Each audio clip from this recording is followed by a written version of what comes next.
The big thing that comes out of all of this, beyond just simply the presence Lo más importante que surge de todo esto, más allá de la simple presencia de 35 países, es que Rusia ha estado trabajando activamente, no solo este último año, sino en los últimos 5 a 10 años, para llegar a donde está hoy. Simplemente dirá, intentamos trabajar con Occidente. Occidente nos ha rechazado constantemente. Nos ven como un adversario en lugar de un socio igualitario. Está bien, iremos con nuestro propio grupo. Crearemos nuestra propia, no tanto una pieza separada, sino nuestra propia red de alianzas, y simplemente los ignoraremos por completo. Y creo que esto es, en última instancia, con lo que Rusia puede quedarse después de este año al frente de los BRICS.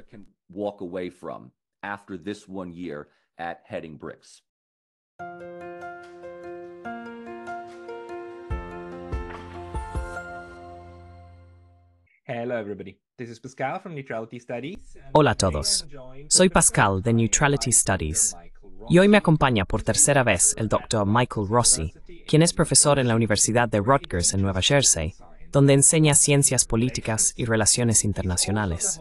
También es el anfitrión de un canal de YouTube llamado Michael Rossi Poly, en el que sigue publicando fuentes primarias muy valiosas en forma de discursos y comunicados de prensa sin comentarios de Rusia.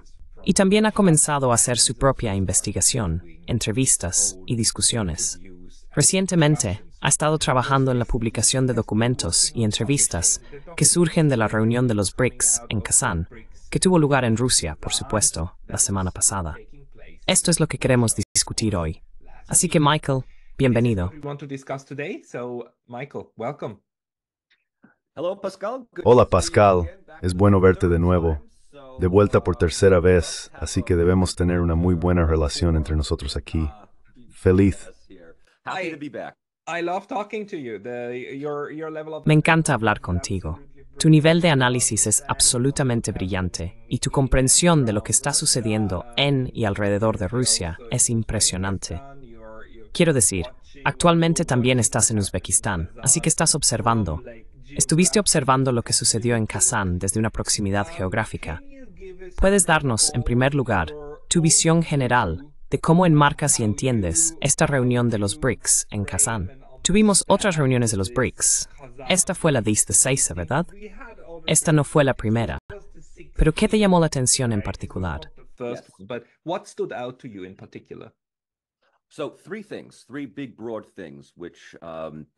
Entonces, tres cosas grandes y amplias que podemos desglosar durante la próxima hora más o menos. La primera observación importante, y probablemente la más importante, es que la reunión de los BRICS en Kazán fue, para Rusia, un éxito abrumador. Asistieron 35 países. 6 jefes de organizaciones internacionales, incluido Antonio Guterres, el secretario general de la ONU, estuvieron allí. Así que, si Occidente, y estamos hablando de los Estados Unidos en particular, tenía alguna esperanza de ganar políticamente, sancionar económicamente a Rusia o aislar a Rusia, esto fue un fracaso. Quiero decir, esto fue, al menos para Occidente, un fracaso absoluto, en mi opinión, de asegurar que Rusia esté aislada más allá de solo unos pocos países pequeños e irrelevantes.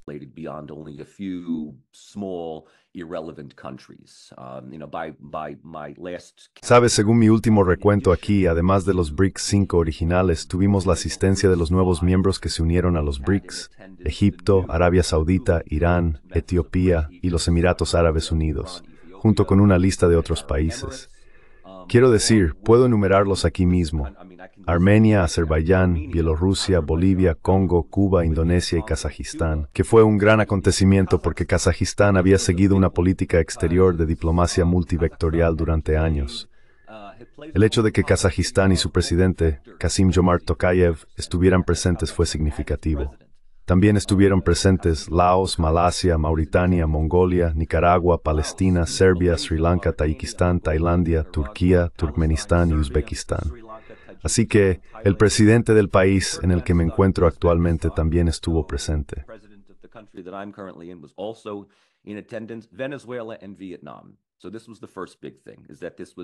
Venezuela y Vietnam. Entonces, lo primero y más importante es que solo por el hecho de que ocurriera, una serie de conferencias y reuniones bilaterales. Esto fue un éxito rotundo para la política exterior rusa, y en particular para Vladimir Putin y Sergei Lavrov. El segundo tema es que, después de esto, en mi opinión, no hay duda en mi mente de que el multipolarismo está aquí. Pero más importante aún, podríamos estar viendo el surgimiento de nuevas alineaciones de poder. Se ha hablado mucho en el sentido de que los BRICS, solo con sus 10 miembros, pueden servir como contrapeso al G7. Así que sé que hablamos mucho sobre el cambio hacia un mundo multipolar, pero esto se mantiene dentro del concepto de relaciones de Estado a Estado.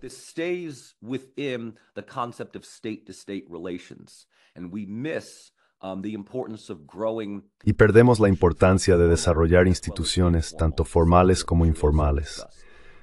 Esto es algo que también deberíamos discutir. La tercera observación que tengo es que si vamos a dividir el mundo aproximadamente entre Occidente y el resto que está mayormente representado aquí, se está alejando de Occidente. No están antagonizando. No lo ven, creo, en palabras del primer ministro indio Modi. BRICS no es antioccidental, es simplemente no occidental. Y así, en esto, realmente reafirma mi segundo punto de que el multipolarismo está aquí para quedarse. Así que estas son las tres grandes cosas que he sacado de la cumbre de Kazán. Usas el término multipolarismo. Lo usas a propósito, no multipolaridad, sino ismo. ¿Hay un significado detrás de eso? ¿O los usas de manera equivalente?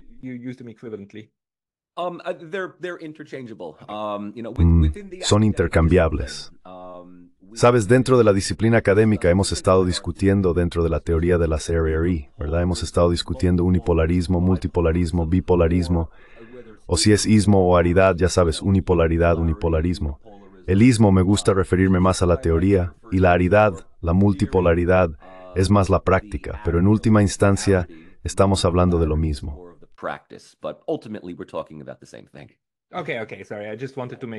Está bien, lo siento.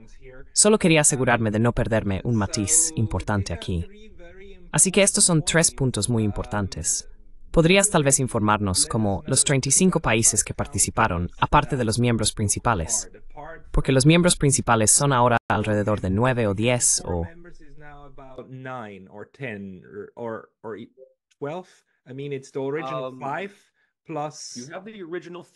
Quiero decir, son los 5 originales más... Tienes los 5 originales.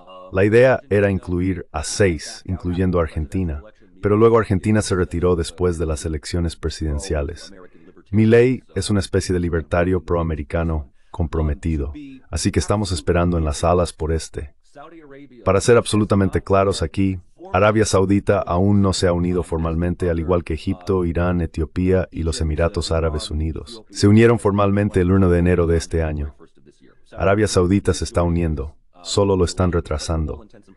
Pero a todos los efectos, los vemos como un miembro de los BRICS.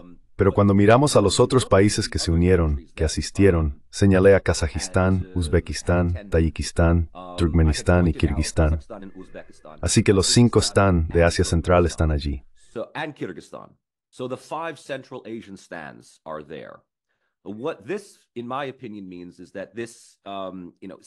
Lo que esto significa, en mi opinión, es que esto solidifica la posición de Asia Central dentro de la cooperación de Shanghái, una franja, una ruta.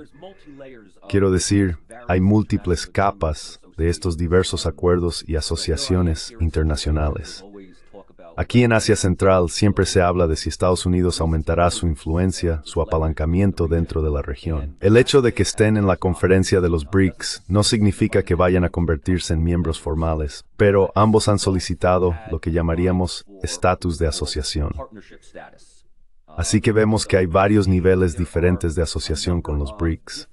Tienes miembros formales, relaciones de asociación y empresas y proyectos cooperativos. El hecho de que tanto Kazajistán como Uzbekistán se unieran me da razones para hipotetizar que Asia Central está ahora definitivamente dentro de esta asociación más amplia.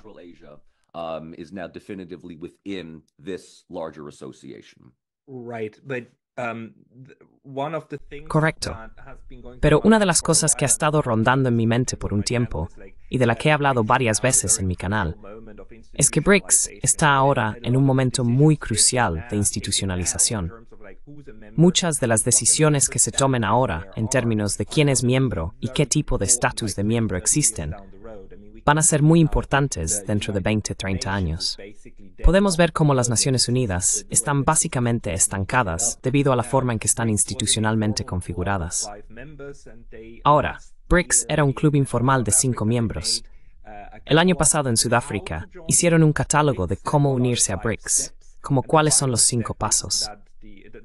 El paso prefinal es que el país que preside recomienda al resto invitar a alguien. Luego se da la invitación. Y una vez hecho eso, eres un miembro de pleno derecho al 100%.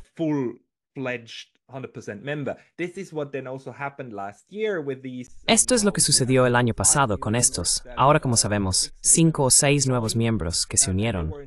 Fueron invitados este año por primera vez como miembros plenos. Lo importante es que los miembros plenos básicamente tienen un veto sobre todo lo que está sucediendo, ¿verdad? Esto es muy crucial. En este sentido, el Club BRICS funciona de manera similar a la ASEAN. Así que si añades más y más de esos países, en algún momento te bloquearás a ti mismo. Ahora, tenemos un nuevo estatus. Estos 35, ¿qué serían 25 o más países que se presentaron? Y tenían ya sea primeros ministros o ministros de Relaciones Exteriores allí, que yo sepa, nadie fue invitado directamente al grupo central. No tenemos países adicionales, pero tenemos nuevos estatus en asociación. ¿Puedes hablar sobre eso?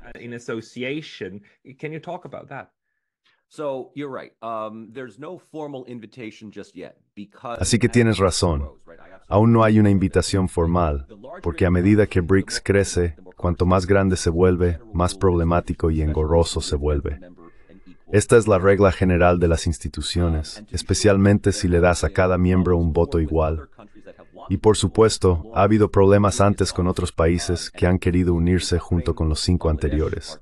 Esto incluye a Bahrein y Bangladesh como 2 de ellos. Siempre hay algún problema entre India o China, o uno de los dos. Lo que obtuvimos de la cumbre es que los estados socios son aquellos que apoyarán y se asociarán con BRICS, pero aún no se convertirán en miembros oficiales plenos. Todo esto fue enumerado en la declaración de Kazán, que he revisado. Es increíblemente engorroso. Son 134 puntos. It's incredibly cumbersome. It's 134 points. It makes for some in-depth reading here. Así que aquí se presenta una lectura en profundidad. Pero uno de los temas clave que enfatiza la declaración de Kazán es el fortalecimiento del multilateralismo. Así que empiezas a ver cómo BRICS es un trabajo en progreso.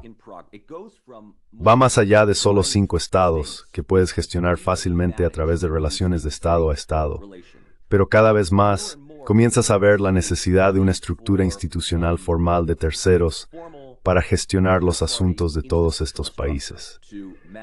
Y así creo que la creación de estados socios es en cierto modo un paso preliminar para dar a los países interesados que quieren unirse la capacidad de trabajar con países formales para suavizar las relaciones y resolver cualquier tipo de diferencias. Por lo tanto, cuando se aplica a la membresía formal de un país, no tienes ninguna ocurrencia inesperada repentina, donde los países decidan que no los quieren o no.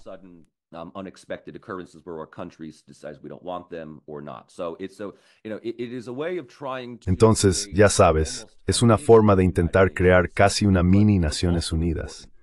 Pero lo que también es importante dentro de esto es la adhesión clave a los principios de la Carta de la ONU, que es la razón por la que Guterres fue invitado. Como señalas, las Naciones Unidas están terriblemente estancadas, especialmente cuando se trata del Consejo de Seguridad. Y sin embargo, siempre hay estos elogios elevados para la ONU por al menos su intención original, ¿verdad? Su idea original. Y tal vez he escuchado a algunas personas hipotetizar, esto está en editoriales, no es nada realmente académico, que si dejas fuera a Occidente y tienes al resto como una especie de derivado más pequeño de la ONU, podrías lograr algo más. Es interesante porque también estaba pensando en cómo esto está tomando cada vez más la forma del antiguo movimiento de países no alineados, que se formó, ¿verdad? which was formed, right? I mean, it's, the not, here you have, India. Quiero decir, aquí tienes, ya sabes, India, Etiopía, Egipto, Indonesia. Serbia estuvo presente, supongo, representando la vieja idea yugoslava. Aunque no pondría demasiadas esperanzas en que Serbia se una a los BRICS, a menos que la UE cierre definitivamente la puerta para ellos. Pero, para ser realmente justos en esto, el hecho de que Serbia no enviara a su primer ministro o presidente, olvido si Vučić es el primer ministro o el presidente, creo que es el presidente, constantemente rota, sino al viceprimer ministro Aleksandar Vulin estuvo presente. Y esto fue realmente una especie de manera indirecta de señalar a la Unión Europea que Serbia y también Turquía tienen alternativas si la UE no va a invitarlos. Have alternatives if the EU is, not going to invite them in. So the way that I see it is the Kazan Declaration sets. Entonces, la forma en que lo veo es que la Declaración de Kazán establece pasos para la armonización tanto para los miembros formales como para los estados socios. Según lo que he entendido, los países que han solicitado oficialmente la membresía, Azerbaiyán, Bangladesh, Myanmar, Pakistán, Senegal, Sri Lanka, Siria y Venezuela, han solicitado la membresía formal. Aquellos que han solicitado oficialmente ser estados socios en este momento son Turquía, Indonesia, Argelia, Bielorrusia, Cuba, Bolivia, Malasia, Uzbekistán, Kazajistán, Tailandia, Vietnam, Nigeria y Uganda. Así que cuando Putin hace estos comentarios sobre cómo hay estados haciendo fila para unirse a los BRICS, ya comenzamos a ver estados miembros en niveles. Esto muestra que los BRICS se están volviendo mucho más complejos desde su fundación original. Creo que esta es una de las otras cosas que podemos obtener de la cumbre de Kazán.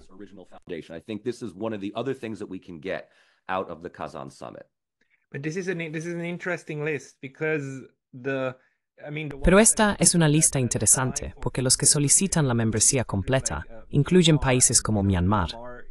Y ya sabes, Myanmar está incluso congelado en este momento dentro de la ASEAN, porque no está claro quién es el gobernante real de Myanmar debido a la guerra civil interna y el golpe que tuvo lugar, algo que la ASEAN realmente no quería ver. Por otro lado, tenemos a los miembros más probables o más capaces institucionalmente en la lista de países que solicitan estatus de socio, incluidos Malasia, Indonesia y Tailandia. Quiero decir, esas son economías del sudeste asiático muy grandes y, bueno, entidades políticas. ¿Por qué? ¿Puedes darle sentido a esto? Why? Can you make sense out of this? So, when we look at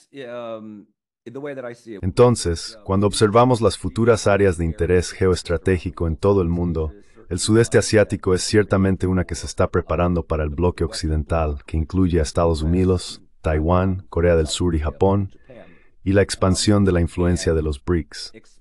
Cuando miramos, digamos, Tailandia, Malasia, Indonesia, la ASEAN estuvo representada allí de manera no oficial.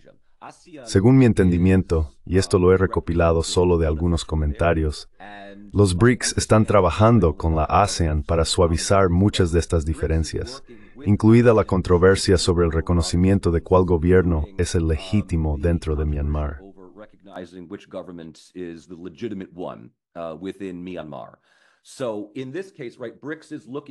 Entonces, en este caso, ¿verdad? Los BRICS están buscando, de manera no oficial, como yo lo veo, adquirir más una mentalidad política, o al menos una mentalidad política que se vea a sí misma como una alternativa al enfoque neoliberal transatlántico liderado por Estados Unidos.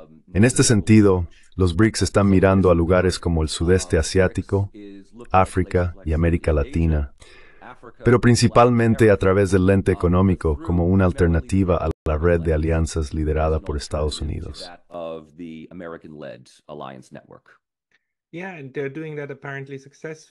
Sí, y aparentemente lo están haciendo con éxito. También mencionaste a Mongolia, que estuvo presente en la cumbre de los BRICS, y Mongolia se abstuvo de unirse a la Organización de Cooperación de Shanghái. Básicamente, es el único que no se unió, pero solo es un estado observador. Entonces, en cierto sentido, los BRICS tienen éxito al señalar a los países indecisos que no es una alianza ni un club fijo, sino más bien una situación de lo que funcione para ti, intentaremos acomodarlo. Quiero decir, A menudo se compara a los BRICS con el G7 o el G20, pero creo que en este punto realmente está comenzando a comportarse de manera diferente como su propio tipo de iniciativa en los asuntos mundiales. Eso es difícil. Tal vez el NOAL sea lo más cercano con lo que compararlo.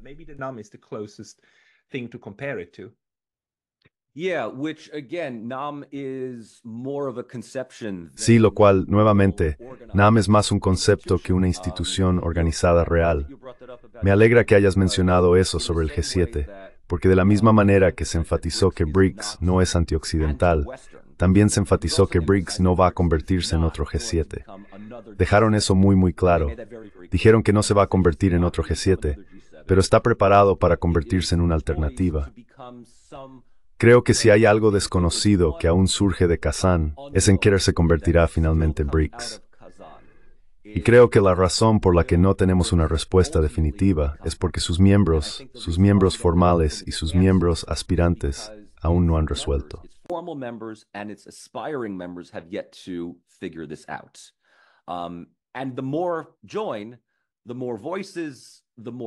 Y cuantos más se unan, más voces, más aportes, más cacofonía que viene con esto. Así que en este caso, los BRICS podrían sentir la necesidad de, ya sabes, invitamos a ciertos miembros, pero lo mantenemos en un grupo central de 10, tal vez 12 como máximo por el momento, porque realmente quieren enfatizar que la membresía sigue siendo a nivel nacional. Así que no es como cuando te unes a la OTAN o a la Unión Europea, donde los estados ceden un elemento de su soberanía o de su toma de decisiones soberana a alguna organización burocrática en Bruselas. Ese no es el caso en absoluto. Realmente quieren aprovechar la idea de que al unirse a los BRICS, un estado mejorará su soberanía, no la reducirá.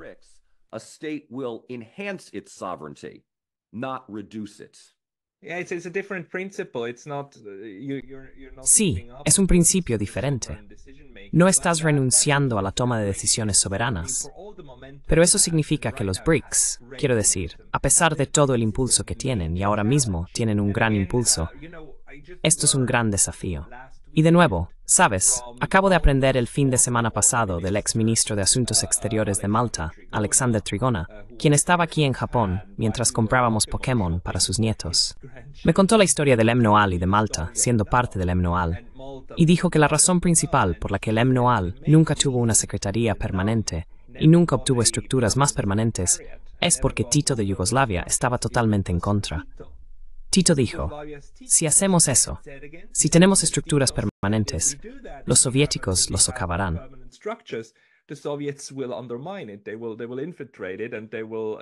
Se infiltrarán y se desmoronará y no quedará nada. Así que preferimos tener una estructura flexible en lugar de una fija, con una secretaría y demás. Deben estar ocurriendo discusiones similares sobre los beneficios y desventajas de la institucionalización fija dentro de los BRICS.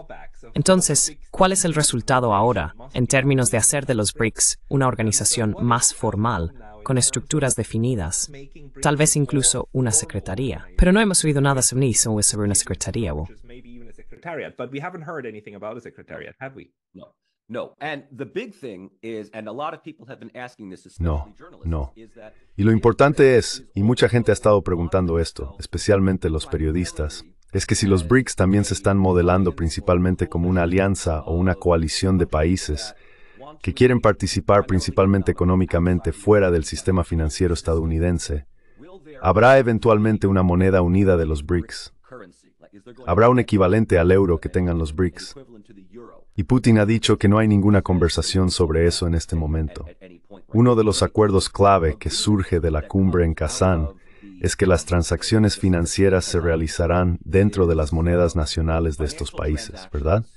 Así que encaja más dentro del tema de la desdolarización del que todos hemos estado hablando, donde el dólar ya no se ve como la forma universal. Pero al mismo tiempo, no hay ninguna conversión sobre una moneda unificada de los BRICS. Aún no se ha acordado una alternativa a los pagos SWIFT.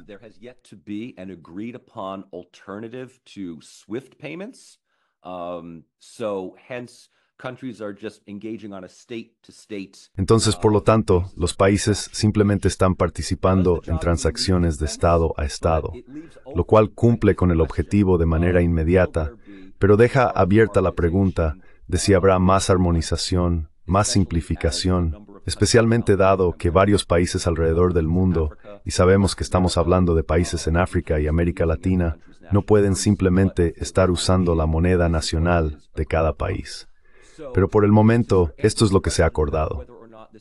Así que para responder de alguna manera a la pregunta de si esto se convertirá en el MNO, pero con una autoridad burocrática central, lo mejor que puedo decir ahora, y nuevamente, esto es todo hipotético, es que sabiendo que Guterres fue invitado a Kazán, me parece que los BRICS, dadas sus capacidades realistas en este momento, podrían estar listos para convertirse en el próximo bloque de votación en la ACNU, ¿verdad?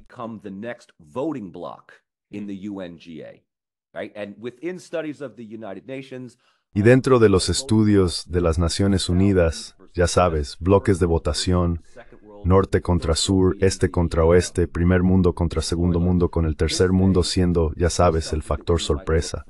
Esto puede ser algo que podríamos buscar en el futuro, que haya un bloque de votación BRICS, particularmente cuando se trata de cuestiones de economía transnacional, intervención humanitaria, clima y temas ambientales. Todas estas son cosas que se mencionaron en la declaración de Kazán.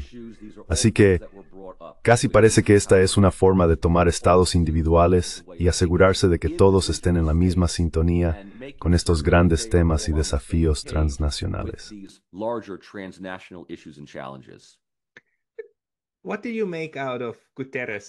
¿Qué opinas de que Guterres haya ido allí? Quiero decir, eso fue una gran sorpresa para mí. No pensé que la ONU se involucraría a ese nivel. Quiero decir, bueno, por un lado, no tiene otro mandato por delante, así que personalmente está bien. Pero realmente se arriesgó mucho aquí, ¿no?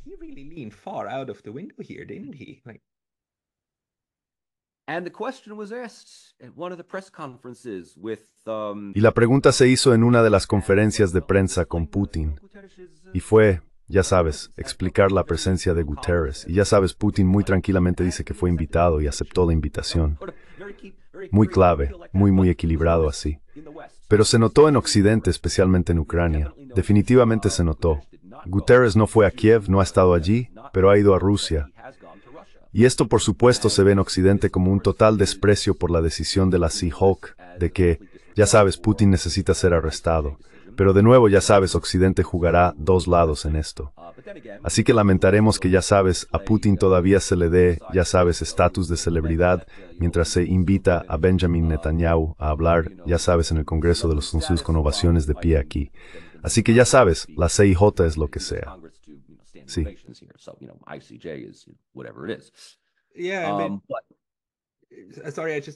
Lo siento, solo quiero agregar cómo fue la decisión de la CPI, ¿verdad? Tienes razón. La CIJ es parte de la ONU. La CPI no lo es el Estatuto de Roma. Pero esto muestra que, bueno, podrías ver a la ONU como un poco en el bolsillo de los Estados Unidos, porque tiene una sede en Nueva York, pero en realidad no lo es. En realidad es más independiente, no es Occidente. La ONU no es una institución de Occidente. En realidad es una institución global. Y Guterres en realidad dijo, como sí, está bien. Así que tengo muchos miembros que están reuniendo allí. Me invitan. Probablemente debata ir.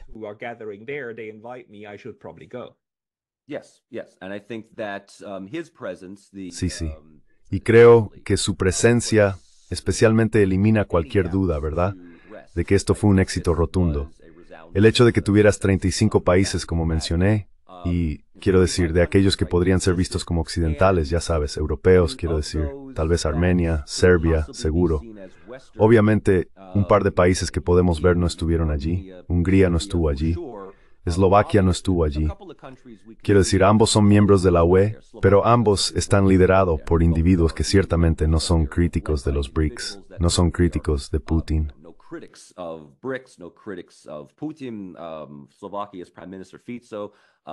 El primer ministro de Eslovaquia, Fico, acaba de declarar ayer o anteayer que tiene planes de ir a Moscú el próximo año para el Día de la Victoria, para el 80 aniversario del fin de la Segunda Guerra Mundial. No sabemos qué hará Orbán, pero no estuvieron allí. Serbia fue el único país europeo presente. El resto de ellos eran de América Latina, el Medio Oriente, la antigua Unión Soviética o el sur global. Podrías llamarlos el sur global o el mundo en desarrollo. También constituyen un gran porcentaje de la población mundial. Así que en este sentido, Guterres yendo allí como jefe de la ONU, necesitamos entender que sí, su sede principal está en Nueva York, pero es una organización global.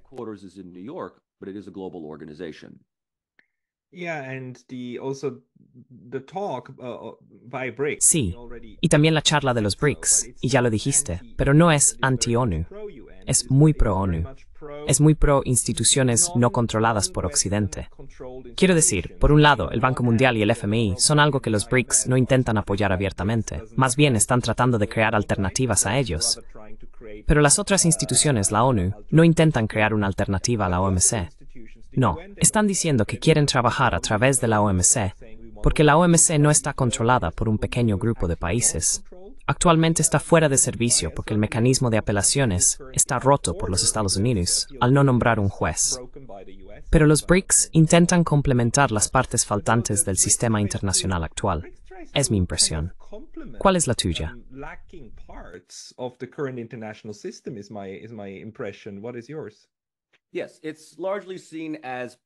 Sí, en gran medida se ve como una forma de remediar problemas con la ONU, abordando la necesidad de reforma de la ONU, que ha sido, ya sabes, un tema de discusión desde la década de 1980. Así que puedes ver a los BRICS como una organización algo conservadora, no en un sentido ideológico, sino en la idea de que no hay necesidad de crear otro gobierno de leyes u otro conjunto de instituciones paralelas, sino más bien que los países BRICS actúen a través de la Declaración de Kazán. Y nuevamente la Declaración de Kazán incluye a todos los signatarios, incluidos aquellos miembros no formales de los BRICS.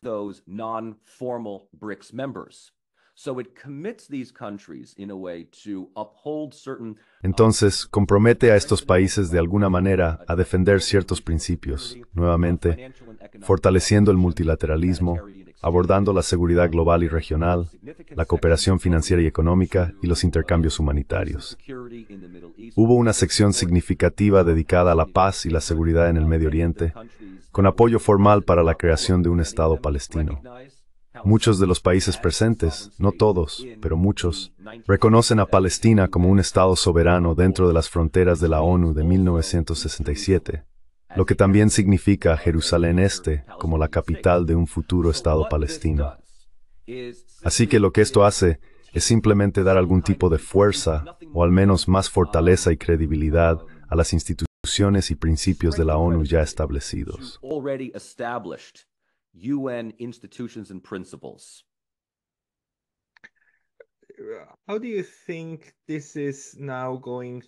¿Cómo crees que esto va a influir ahora en la toma de decisiones en Occidente? Porque hasta ahora, quiero decir, muchos de los enfoques de Estados Unidos, pero también de Europa, han sido desestimar a los BRICS como, esos países, que ya sabes, esas dictaduras inestables, que ya sabes, nadie, quiero decir, pequeñas economías. He escuchado ese tipo de comentarios de personas que dicen, sí, ya sabes, India es un país enorme, pero actualmente sigue siendo solo 5 veces más grande que la economía de Polonia. No puedo recordar, pero algo en ese sentido, ya sabes, menospreciándolos. ¿Crees que esto cambiará ahora el enfoque occidental?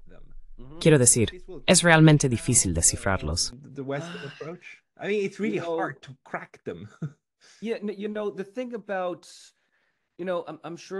Sí, sabes, la cuestión es, estoy seguro de que estás familiarizado con los principios de la disonancia cognitiva. Cuanto más se enfrenta tu visión del mundo con la realidad, más te aferras a tus visiones del mundo. Sí, quiero decir, si nada más, la cumbre de los BRICS fue vista como, en el mejor de los casos, algunas señales de que Rusia no está completamente aislada diplomáticamente, más allá de Bielorrusia, Corea del Norte, Siria y China. Creo, mencionaste a India, ¿verdad?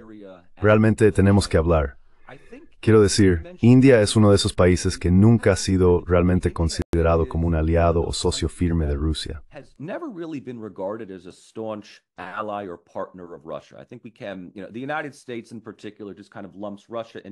Creo que Estados Unidos, en particular, tiende a agrupar a Rusia y China juntas. Y eso se mostró claramente en Kazán, ya que las relaciones ruso-chinas son más cercanas que nunca. Pero India siempre ha sido como el factor decisivo.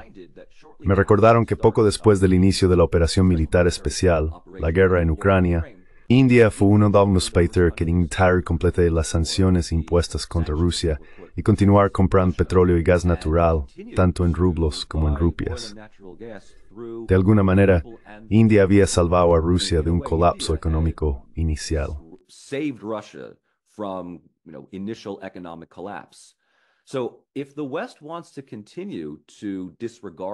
Entonces, si Occidente quiere seguir ignorando esto como, ya sabes, el mundo en desarrollo, el tercer mundo, ya sabes, cualquier tropo orientalista que quieras usar para clasificar al sur global, fuera del jardín de Josep Borrell, hazlo bajo tu propio riesgo.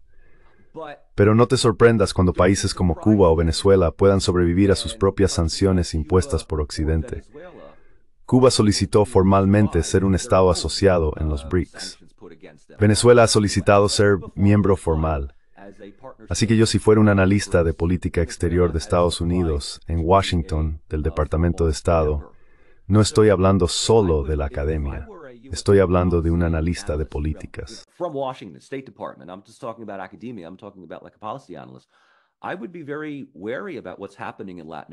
Tendría mucho cuidado con lo que está sucediendo en América Latina, no solo en Sudamérica, sino también en Centroamérica. La tendencia a descartar cualquier cosa fuera del G7, simplemente diciendo que estas economías son mucho más pequeñas que las economías estadounidense o británica. La gente a menudo ha dicho que la economía rusa es aproximadamente del tamaño de la economía italiana. Bien, pero la economía rusa está creciendo, y al mismo tiempo, realmente ya no están tan interesados en lo que Occidente tiene que decir. Es como está bien, si quieres descartarnos, seguimos formando nuestro propio grupo, y de nuevo, ni siquiera están interesados en desmembrar o desplazar al G7.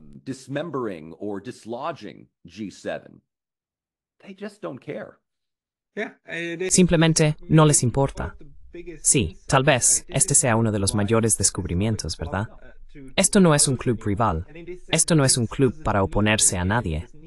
Y en este sentido, los BRICS no necesitan un enemigo, no necesitan un adversario, de la manera en que la OTAN necesita un adversario, ¿verdad?, para justificar su propia existencia. Los BRICS existen ahora por el bien de los países que quieren estar allí y quieren participar fuera del dictado de las clásicas élites imperiales blancas europeas, ¿verdad? Me parece que es así, y ahora está teniendo éxito en hacerlo. Sin embargo, una pregunta sobre África. ¿Qué tan grande es la cooperación, la colaboración y el interés de los estados africanos en seguir ese camino también, especialmente en el África subsahariana?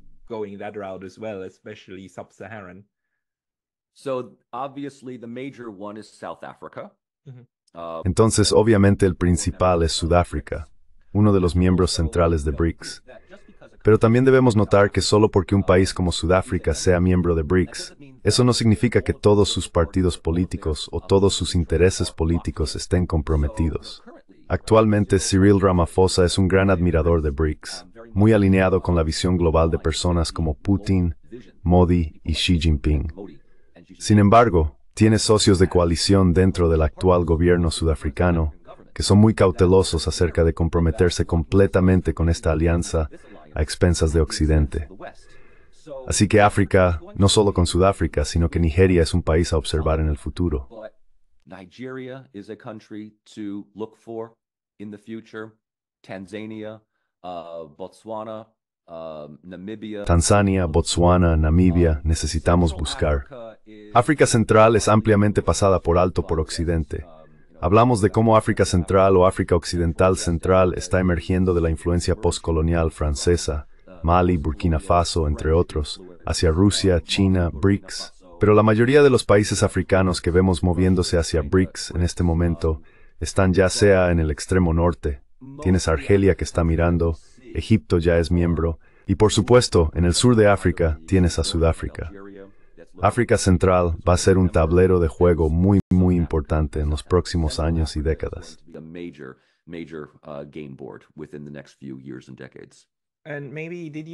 Y tal vez observaste algo sobre Turquía y la reunión de Kazán.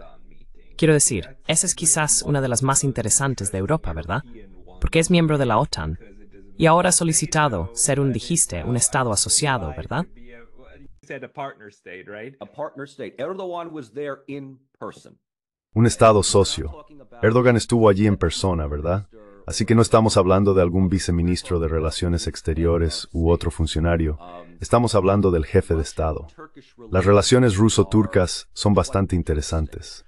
Sabes, de los 7 días de la semana, Rusia y Turquía se llevan perfectamente durante 4 y luego tienen problemas los otros 3. Pero Putin ha declarado públicamente que le gusta a Erdogan.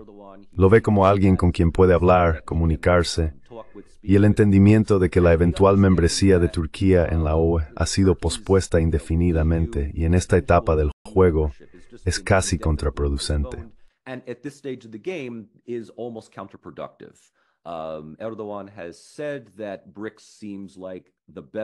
Erdogan ha dicho que los BRICS parecen ser la asociación mejor y más probable. Y no significa necesariamente que esto pondrá en peligro la membresía de Turquía en la OTAN, aunque algunos radicales en Turquía han dicho eventualmente que simplemente necesitan alejarse de la OTAN, pero no estoy tocando eso en ningún momento. Pero se entiende que la economía de Turquía está cada vez más orientada hacia la masa terrestre de Eurasia Central, India, Rusia, China, además de sus relaciones con los estados de Asia Central. No es ninguna sorpresa que Erdogan esté allí, y el hecho de que haya solicitado ser miembro asociado también implica que la UE es un recuerdo lejano en lo que respecta a Turquía.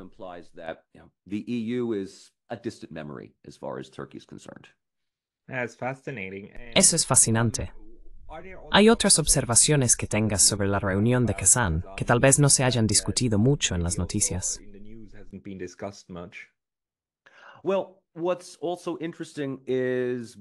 Bueno, lo que también es interesante es que Bangladesh y Sri Lanka, dos países que han experimentado, ya sabes, una especie de cambio de régimen rápido y volatilidad política, ambos han solicitado la membresía formal en los BRICS. En mi opinión, estados volátiles como estos, especialmente aquellos que desean evitar potenciales revoluciones de color o cualquier interferencia de Occidente, ven a los BRICS tal vez no como seguridad política, pero definitivamente económica. Y así realmente parece cada vez más que hay un conjunto de efectos de vecindario que entran en juego cuando más países están declarando públicamente su interés en relaciones más cercanas con los BRICS o en la membresía formal, y países subsiguientes están siguiendo. Argelia, debo mencionar, solicitó la membresía anteriormente, pero había sido un poco marginada. Olvido qué país era. Creo que India tuvo algún problema con Argelia. I think India had some issue with Algeria, but knowing that North Africa is looking more. Pero saber que el norte de África está mirando cada vez más hacia los BRICS y alejándose de la OTAN, con la UE literalmente al norte de ellos en el Mediterráneo, ya implica que vemos, como dije antes, tal vez no tanta multipolaridad, pero casi empiezo a ver un tipo de realineamiento institucional en todo el mundo. La UE y la OTAN en Europa, Rusia, los BRICS y la cooperación de Shanghái en el mundo en desarrollo, la iniciativa de la Franja y la Ruta, no es realmente una organización, pero es un conjunto de iniciativas de construcción e infraestructura que son parte de la SCO. Y gran parte del mundo en desarrollo ve esto como el futuro. Y el hecho de que una vez más los 5 estados de Asia Central estuvieran presentes y sus jefes de Estado también estuvieran allí, implica que ven esto como una inversión mucho más segura, si no por otra cosa, porque es cooperación económica sin ningún costo político.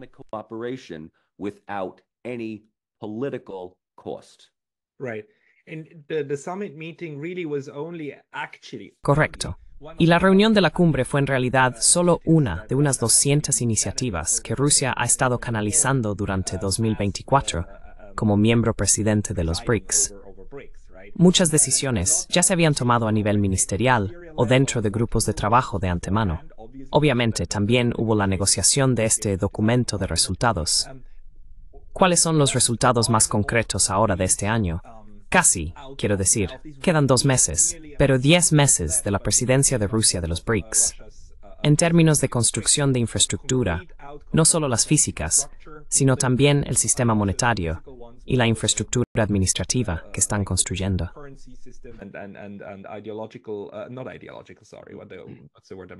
Administrative infrastructure that they're building. So this goes right back to my first observation. The big thing, Entonces, esto vuelve directamente a mi primera observación. Lo más importante, lo único que todos podemos sacar de esto es que la presidencia de Rusia, o su liderazgo administrativo de los BRICS este año, mostró que no está aislada y que tiene nuevos amigos, nuevos aliados, nuevos socios, y que cualquier sanción que venga en su contra desde Occidente, particularmente Europa, está siendo ampliamente ignorada en este momento. Además de eso, las conversaciones y reuniones bilaterales que mencionaste traen un par de cosas. Una es creo que se llama el gasoducto Transcaspio, una especie de ruta de tránsito norte-sur que entrega transit routes that deliver it's a road network, rail network and pipeline network from Russia. Es una red de carreteras, red ferroviaria y red de oleoductos desde Rusia a través de Azerbaiyán, bajando por el mar Caspio hacia Irán y a través del Golfo Pérsico. Esto es efectivamente una forma de evitar Europa por completo. Así que en esto Rusia está muy viva y bien. Rusia ha logrado alejarse de Europa. De hecho, incluso diría que si recordamos aproximadamente que hace 15, casi 20 años, Putin pronunció su famoso, infame discurso en la conferencia de Seguridad de Múnich en 2007. Esto es ampliamente visto como la primera crítica verbal de Rusia, advertencia, crítica liberalista liderada por Estados Unidos.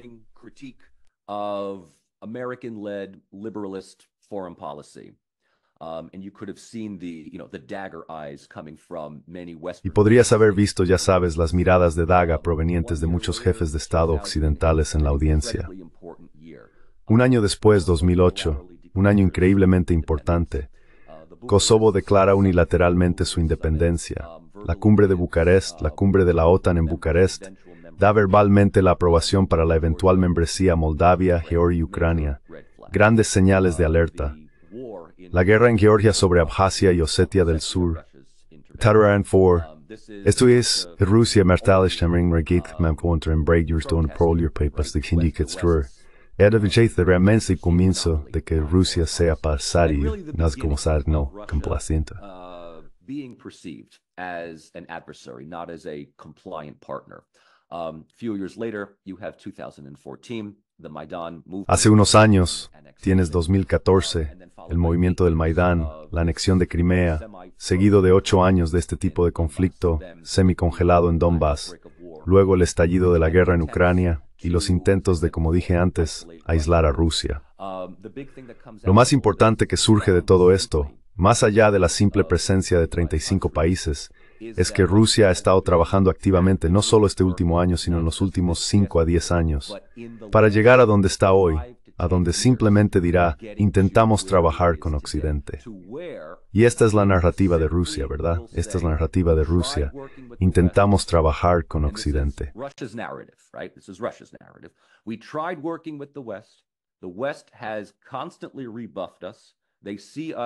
Occidente nos ha rechazado constantemente. Nos ven como un adversario en lugar de un socio igual. Está bien. Iremos con nuestro propio grupo. Crearemos el nuestro, no tanto una pieza separada, sino que crearemos nuestra propia red de alianzas y simplemente los ignoraremos por completo. Y creo que esto es en última instancia lo que Rusia puede sacar después de este año al frente de los BRICS, ¿verdad? Porque presidieron la expansión de miembros de los BRICS. Presidieron una serie de solicitudes formales para futuras membresías, así como el estatus de asociación, lo que demuestra que si nada más, Rusia tiene socios, aliados o simplemente intereses cooperativos en el mundo en desarrollo.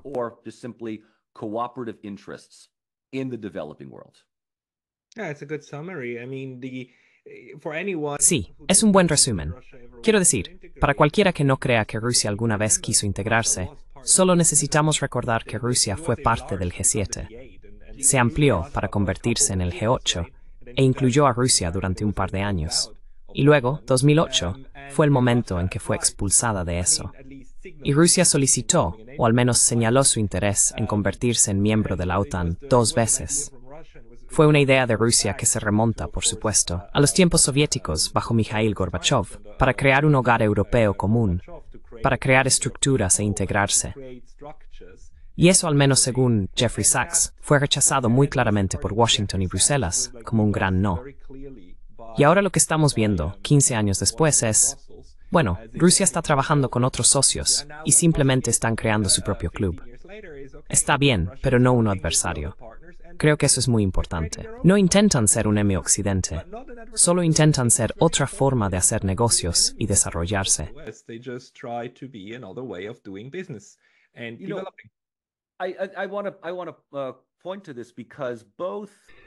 Quiero señalar esto porque tanto Putin como Lavrov, cuando están dando conferencias de prensa, cuando están dirigiéndose a audiencias, tenemos que saber, desafortunadamente, la mayor parte de esto no está disponible en Occidente.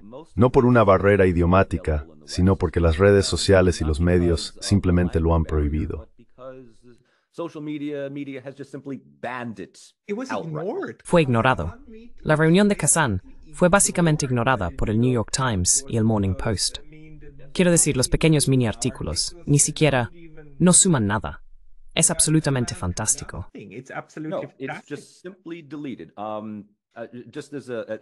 No, simplemente se elimina. Solo como una nota al margen de esta nota al margen, creo que fue hace unas 2 o 3 semanas, me invitaron a dar una charla en RT English, una entrevista de 45 minutos sobre la política exterior rusa y las conversaciones de paz en Ucrania. El video de mi entrevista estuvo en YouTube durante unas 48 a 72 horas antes de que lo retiraran simplemente porque RT ha sido prohibido. No había nada controvertido en él, pero bueno. Entonces, mi punto aquí es que no hay necesidad de que Putin o Lavrov sean abiertamente adversarios contra Occidente. Occidente es adversario por sí mismo. Así que veo esto casi como una carta muy estratégica al decir, no necesitamos enojarnos con ustedes. By saying, we don't need to get angry at you. Almost in a way where, when you're dealing with, let's say, casi de una manera en la que cuando estás lidiando con, digamos, una pareja problemática, como alguien con trastorno de personalidad narcisista o algo así, la mejor manera de manejarlo efectivamente es no tener contacto. ¿Sabes? No tener contacto, ser una roca gris, no alimentar el narcisismo, no darles ninguna munición con la que responder. Putin siempre ha dicho, miren, Occidente quiere trabajar con nosotros, no hemos apagado nuestro teléfono. No hemos eliminado al Departamento de Estado de Estados Unidos de la marcación rápida. Quieren hablar sobre un alto el fuego en Ucrania, quieren hablar sobre un reenganche. Estamos listos para escuchar, siempre que sean sustantivos y realistas. Esto es lo que han dicho Putin y Lavrov. Ahora, si son genuinos en esto, es otra historia, pero se ajusta a la idea de que Rusia parece mucho más sensata y menos emocional en esto.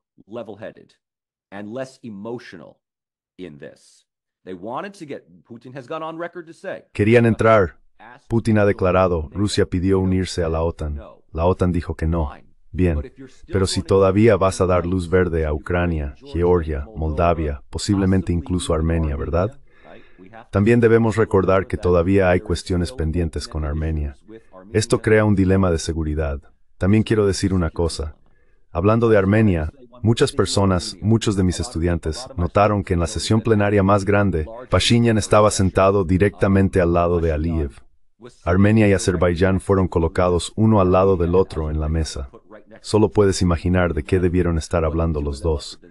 Pero un par de veces, los dos parecían estar participando en una especie de conversación ligera de ida y vuelta.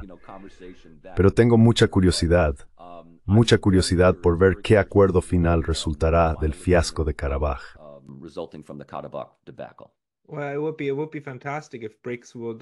Bueno, sería fantástico si los BRICS también sirvieran como un lugar para poco a poco reparar tales relaciones adversas. Y ya sabes, esto sería una especie de modelo asiático, ¿verdad? De gestión de conflictos, porque tenemos a India y China en el grupo central, y tienen disputas fronterizas abiertas, pero han estado trabajando mucho tiempo para resolverlas, al igual que Rusia con las fronteras del sur, ¿verdad?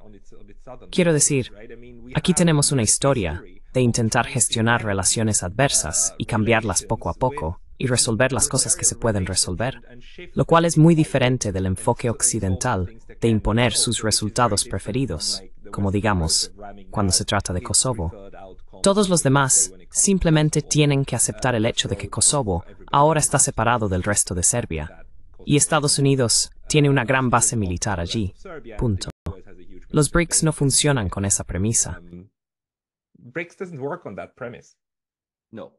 In fact, if I'm looking here at the countries. No. De hecho, si miro aquí a los países presentes, quiero decir, podría estar equivocado. Turquía reconoce a Kosovo. Mauritania en algún momento lo reconoció. No sé cuán profundo es ese reconocimiento. Sé que Turquía ciertamente tiene lazos diplomáticos con Kosovo, pero la gran mayoría de los otros no lo reconocen. ¿Sabes? Eso no quiere decir que ya sabes, Kosovo es extraño porque la gente dice que no está conectado a nada hoy. Pero al mismo tiempo, todo en algún momento se deriva de esa, en mi opinión, decisión muy irresponsable de los Estados Unidos de dejar que Kosovo se fuera fuera de, ya sabes, la mediación de la ONU.